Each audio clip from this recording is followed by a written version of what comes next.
So, episode 3 of House of the Dragon Season 2 was kind of a mixed bag for me, really. There were parts of the episode that I very much enjoyed, other parts where, like, I don't think they're necessarily flaws in the narrative itself. There are definitely flaws in the intelligence of some of the main characters, which might prove a problem if they're supposed to be acting intelligently. Like, yeah, I don't know. Everyone is preparing for war, big time, and the first blood drawn is has to do with the freaking Blackwoods and the Brackens, as always, taking the opportunity to kill each other. Uh, that would be the Battle of the Burning Mill. It's this great opening scene in which this the crazy Blackwood kid. I think it's the same guy from the first season. The little boy, right? All grown up.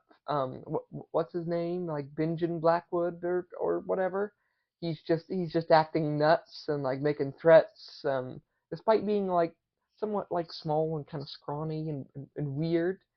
He's great though. He's like and really creepy guy, and him and the Brackens are having this Capulet and Montague style argument over boundary stones before just cutting to the bloody field of battle, and everyone lying dead in the mill in the distance. And I think it was a really clever scene actually because it's so effective at painting a picture, and it also saves a lot of money for the beautiful Harrenhal nonsense we get later, uh, which is like the best part of the episode in my opinion.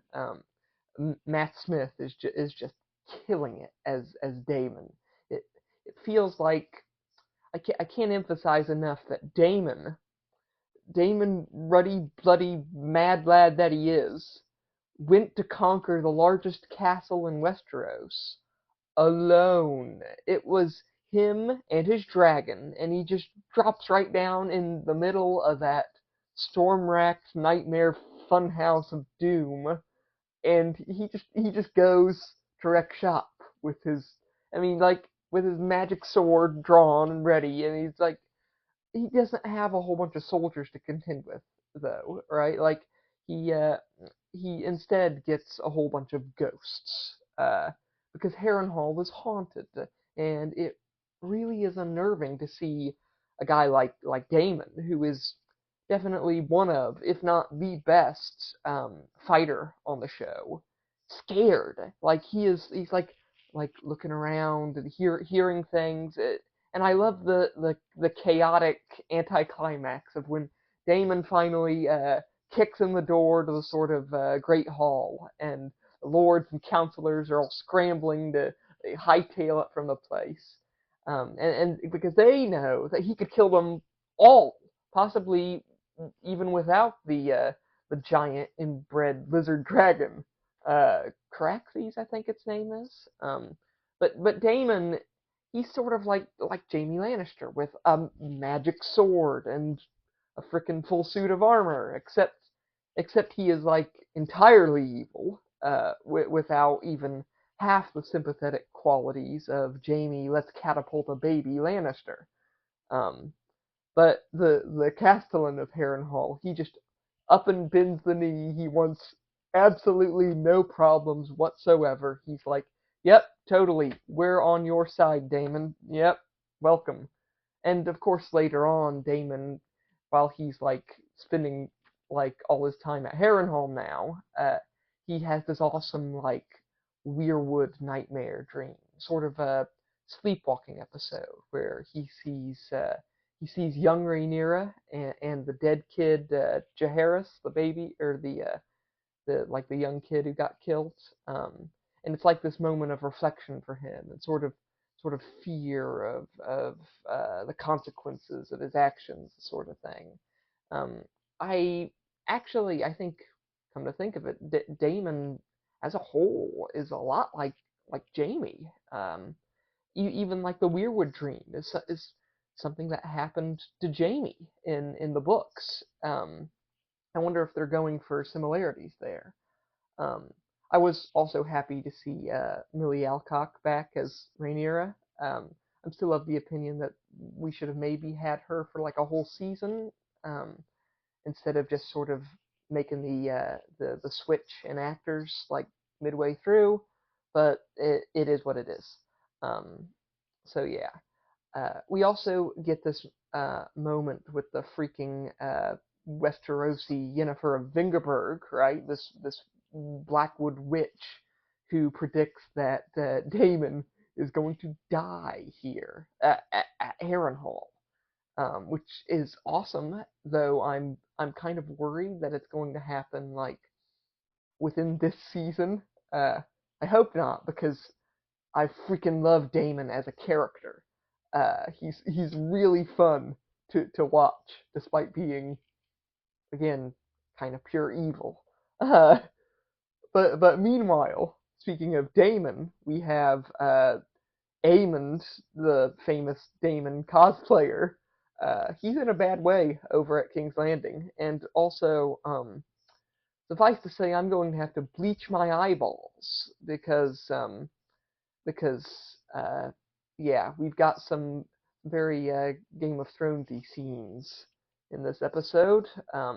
I am hoping that Aemond, one-eyed psycho that he is, I'm hoping that he somehow finds a way to murder his brother Aegon. Uh, I don't think he will though, or I don't think he does, right?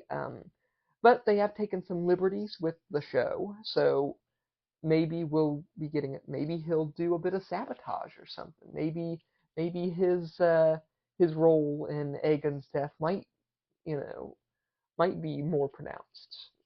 Mm.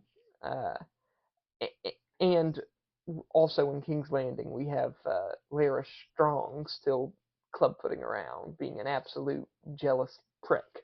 I was kind of hoping he'd be my favorite character in this, in all honesty, but I don't think he is. I don't think he's interesting enough. He's no Littlefinger, that's for sure.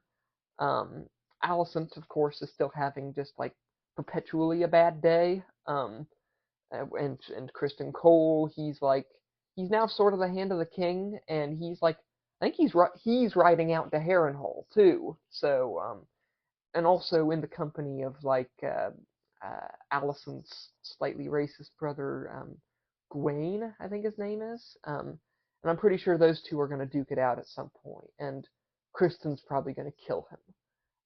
Is it clear that I don't remember much from what little I did read of Fire and Blood? Um, but I think that what really sort of threw me off about this episode is the weird ending with Rhaenyra. She sneaks into King's Landing to face Alicent in the Sept, trying to convince her to call off the war, and that's a really bad idea. That's just on so many levels. That's a horrible, horrible plan, and it doesn't really achieve much. And I'm still not sold on the whole. It's all been a horrible misunderstanding thing. It's just uh, yeah, it's odd, I will say. And if Alicent were being smart in this scene, she should probably have had Rhaenyra captured, possibly by guards loyal only to her, and then forced to renounce her claim on the Iron Throne. The only issue would be keeping Aegon from killing Rhaenyra, Joffrey style, and thus causing more war and violence. Uh, like I said, it's sort of a mixed bag this episode. Nevertheless, I'm still loving House of the Dragon, and I'm looking forward to the dance to come, which I think is much sooner than I was expecting. Um, like and subscribe if you liked the video. I've been Connor Landon Freeman, dreaming of dragons, and yeah, bye.